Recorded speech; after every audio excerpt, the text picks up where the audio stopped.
নজর রাখবো এবার আদিবাসী তরুণীকে অপহরণ করে ধর্ষণের অভিযোগ। বালুরঘাটে অপহরণ করে ধর্ষণের অভিযোগে ধৃত এক। রবিবার তরুণীকে অপহরণের অভিযোগ। একটি বাড়িতে তরুণীকে আটকে রেখে ধর্ষণ। এক যুবকের বিরুদ্ধে অভিযোগ দায়ের পরিবারের। নির্যাতিতার পরিবারের অভিযোগে গ্রেপ্তার যুবক। আরো বিস্তারিত অনুপ এই বিষয়ে জানাতে পারবে।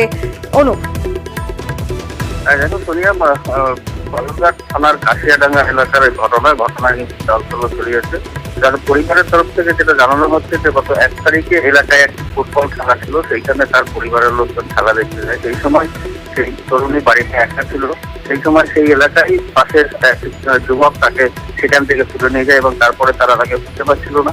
গতকাল সে বাড়ি ফিরে আসে এবং তারপরে তারা জানতে পারে যে তাকে সেখানে এক বাড়িতে আটকে রেখে তাকে ধর্ষণ করা হয়েছে। তারপরে বালুরঘাট থানায় অভিযোগ দায়ের হয়। সঙ্গে সঙ্গে পুলিশ সেই অভিযুক্তকে গ্রেপ্তারও করেছে।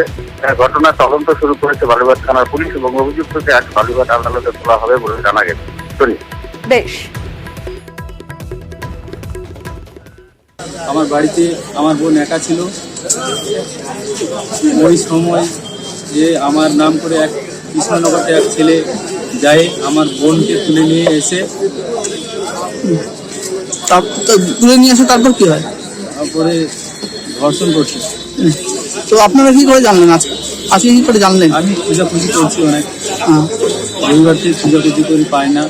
আজকে আমি এতে পালাম কৃষ্ণনগরে, তারপরে থানায়